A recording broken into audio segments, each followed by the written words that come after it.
How's it going, y'all? Welcome to Out of the Groove. My name is Eric, as always, but this week I'm joined by a very special guest.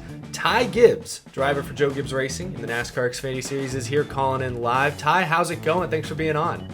Thanks, Eric. Thanks for letting me come on. Yeah, it's been going pretty good. We have a little busy week. Martinsville's Friday night race, so everything's we lose a day during the week, so it's been a little busy, but at the same time having a blast. Wouldn't want to do anything different. Yeah, like you said, it is a short week. The Xfinity Series race is at Martinsville Friday night, and you're eligible for the Dash for Cash this week as well. I think for the first time. Now you're full time. So, what's it going to take this weekend for you to park that thing in Victory Lane and collect the bonus? Yeah, for sure. 100 grand would be nice. It'd be cool to get everybody a bonus. And I think like the last two times we've been to Martinsville, we've had great strong runs in the spring race. We finished fourth, but we led some laps, and then in the fall race we were leading and got wrecked out from the lead. So we've been pretty good there. I feel like it's one of our strong shoots. I feel like we're pretty good at short tracks. Hopefully we can have a good run in our Monster Toyota GR Supra. Finally said that all right. That's a mouthful. Wow. Little tongue twister. So it's been cool, and hopefully we can have a strong run. Awesome. Well, you're fresh off a win at Richmond, third of the year already, and this is seventh win of your Xfinity Series career. Like, obviously, we could all see the talent last year, and we know the car is good. But what do you make of your strong start for the season? Is this what you were hoping for? Yeah, Daytona, you're going to get contract, so it's hard to where you're going to run there. But Fontana, we were good. I just made a mistake and wrecked myself, so it was kind of frustrating. Not frustrating, but not almost worrying not being in the top 10 in the first two races.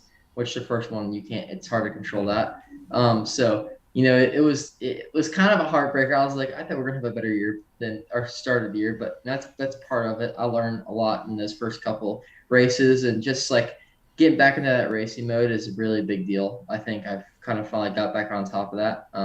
Just take some time to kind of get back in those modes. You got so much media, and you're running around at the track so much, and you've got all that pressure on you. So you're like, you got to get back in your little rhythm that your little habits, how you control that. So it took a little bit, but we've had a great starts to the year, and it's been a fun time though. More than anything, besides soloing all the you're gonna have pressure, but that's just racing in life as it comes. But I've had so much fun, like in the Xfinity Series, so it's been such a good time. Yeah, and I don't want to jump away from Richmond too quickly. Take me through those final laps. Obviously, we've all seen the last lap contact between you and your teammate, but take me through, what was your thought process there, those final few laps? For sure. So, no, I haven't actually said this at all, but our right front tire corded, so we were cording tires. I feel like it was a softer compound that Goodyear brought to this race than we had last year. But, coming to 5 to go, I lost all of my right front turn, and I was like, what the heck's going on here? I feel like that was one of our strong suits. And then lap traffic is horrible, but that's just part of it. And so, having to fight and get through there. And once our right front tire cord, we were really tight. And so John Hunter got back to me, and I just couldn't hold the bottom. I couldn't run the bottom lane. Richmond, that's the fastest. So, I couldn't hold the bottom and get the best run off the exits. And then John Hunter closed to me, and then he bumped me out of the way, and I got high, and I could kind of hold him there. He was he could roll to the center faster, but he didn't have enough as good of drive off as I did. I could kind of hold him on the outside and drive off and keep him there. And then I got back to the inside of him. He missed the bottom coming to the checkered, and I got back inside of him. And then, I got in there and door banged him a little bit, moved him up the track. My intentions were still to do it, but not as hard as I did it. But that just comes with time and learning, and experience and being in those positions. But we took home the victory, and it was a good time. Yeah, of course. Have you talked to John Hunter Nemechek about that last lap yet? And how did that go? If you have had the chance to talk to him. Yeah, I got a chance to talk to him, and he understood. So, we're on the same page. He's been in, a couple situations like that before. So it's not like that's the first time, but, we're learning. I'm young, and, there's definitely no excuses. So, I just, we're fighting for wins. And I think being in that, you're tasting victory right there. So, you got to be a little bit aggressive, and you got to be a little bit of, selfish. But, I probably with a teammate, I use them up a little bit too much, more than I wanted to. But we're still going for wins, and I would have been bummed out if I just ran the bottom and finished second. And I don't think a bunch of fans would be too happy with that either. Yeah, I mean, I think you've certainly earned a bit of a reputation. Obviously, everyone knows you're very talented, but they also know that you're kind of aggressive. Like, they kind of expect that from you, especially up front towards the end of these races.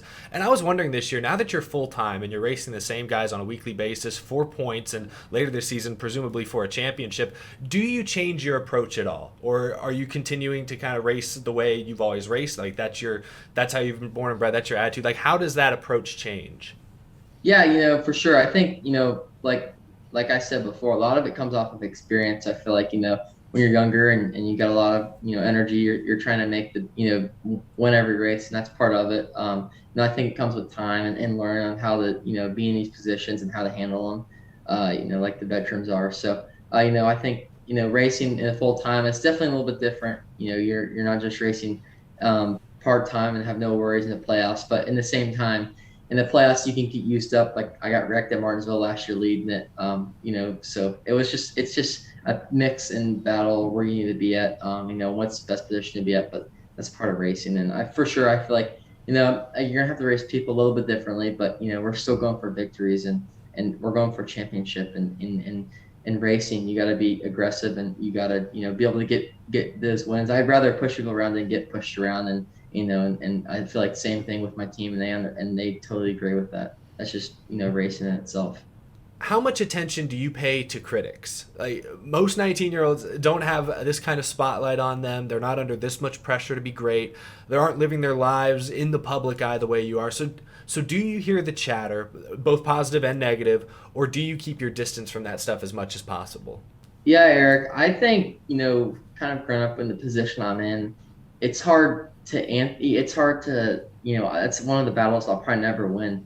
People are going to say I never worked for anything, but they've never spent a day with me. You know what I'm saying? That's just part of life and the part of the position I'm going to be in. So, I've tuned that out. Luckily, growing up, I feel like in front of millions of people, you callous over that stuff really quickly. But I remember the first time I've got hate, and I remember the first time I've blown up on Twitter and got hated on, at a super young age. And that's just part of life. And I feel like, I wouldn't want it any different way. I feel like it makes me tougher as a person, and people are always going to say stuff, and I can't control what they say. But as a race car driver, why listen to somebody tell me something when they've never been in that position before? So it's a bunch of it's a battle, but at the end of the day, I'm not going to live my life in online on Twitter or in the media during the week. I have responsibilities during the week that I do, and I want to live my life as a 19-year-old and not worry about all the people that are talking behind my back or on Twitter or however. So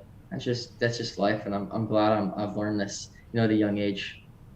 Absolutely. Well, really appreciate your time today, Ty. You're racing this weekend at Martinsville on FS1. 54 is always the one to watch. So good luck, Ty. Thanks for being on the show. Thank you. Thanks, Eric. Thanks for letting me come on. It's a pleasure.